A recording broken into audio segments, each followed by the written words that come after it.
So when we're talking about fun and holidays in particular, you shared with me some photographs of your Santa, right? And we know that any of these things we want to have different opportunities that isn't a particular religious holiday, Right.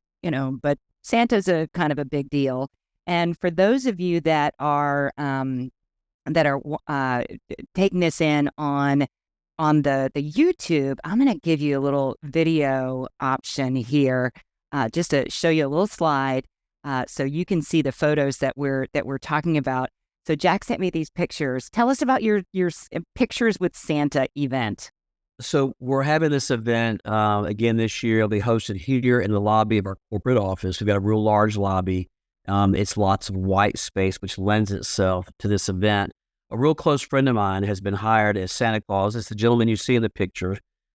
He's Santa for lots of the big corporate entities here locally, and he's been hired to travel to be Santa Claus. He's the best, real beard and all. But anyway, he's Santa, and so we invite our clients and our friends and our family. We do a mailer, send everybody, and we're inviting all of them to come out again and bring their kids. And we say, hey, if you want to bring a friend or a neighbor with their kids, invite them to come too and have their pictures taken with Santa. And so we're taking the pictures, and if there's, if somebody new comes with them, we'll add them to our database. We'll send the picture to them. And so it makes a really nice memento, and he's not your average Santa. And again, this is not the mall, so I don't have to stand in line for 45 minutes. They're there, and the adults will perhaps have drinks, and the kids will have cider or donuts or whatever, and then wait for their turn to sit with our Santa.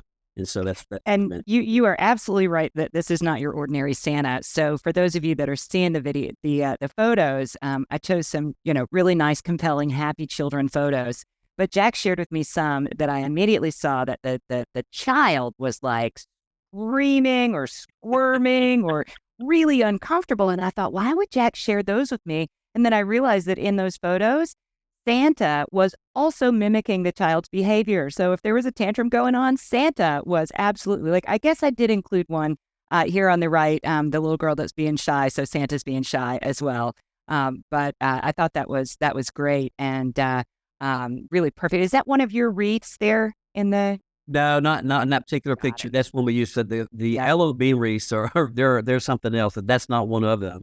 Right. But he is terrific saying. And again, we invite everybody. So our whole database. Now we have some Jewish clients that we don't send Christmas stuff to. If it's clearly a Christmas thing, I don't necessarily send that to them because I think it's not appropriate.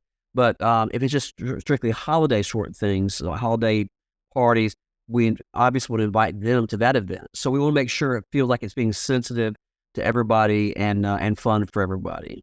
Yeah, and that makes me think for us, and again, that the postcard mailers, that's allowing you to touch everybody, whether they come or not. That's And right. so we send holiday cards at Thanksgiving time to all of our, folks that we want to touch, and that way it avoids any of the religious holidays and isn't in all that December mail. Yeah. So That's the other thing, because you're right. When we send Christmas cards out or holiday cards during the holidays, they're one of many. And you do something at Thanksgiving like that, you're ahead of the curve and you're special and you're out there by yourself telling you're celebrating family. My uncle and aunt own a real estate firm in Asheville, North Carolina, and they were very instrumental in encouraging me 25 years ago to go into real estate. So I really appreciate them for that. Big shout out to them. But Uncle Mike and Aunt Joy, they have traditionally done a mailer, a New Year's mailer. So they do a kickoff for the new year rather than a holiday mailer for the same kind of reason. It makes it a little more special. After the buzz of the holidays and things quiet down, suddenly you get a mailer from your broker saying Happy New Year and talking about what's ahead. So that's kind of nice too. One of our favorite events, Tami, I've told you about it a couple times, and I included a few pictures of this too, is our shipwreck party. We sometimes call it our pirate party. And this is really fun. Again, it's not we haven't done it every year. We've done several of them, but we have a lake here in town. We're not on the ocean like you guys, so we don't have the beautiful blue ocean, but we do have a couple nice lakes. And we've got a lake here nearby with some islands on it. And so we arrange for water taxis, which are basically big pontoon or tri-toon boats. We hire a couple professional drivers, and we have taxis going back and forth from the dock to this private island. We have a little Caribbean band set up playing Caribbean music. We encourage our friends and clients and past clients to dress in pirate or shipwreck attire. And we have a couple of mermaids on the island for photo ops with everybody, which is fun. You see here, there's one of the folks brought a parrot with them, which is a lot of fun.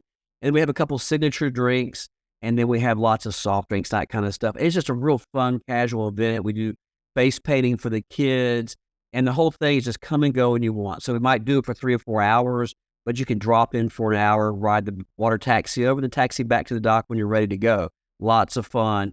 Doesn't take a whole lot of money or a whole lot of planning. It's pretty easy to pull off. And then we actually had a few of our partners chip in for promotional purposes, like our title company and our home inspectors and things of that nature, because we gave away some gifts while they were on the island. So it wasn't a closing gift, but it was an experience. And we've had people ask many times, when does the pirate party come back? Because they love it. We didn't do it during COVID for obvious reasons, but it's a lot of fun.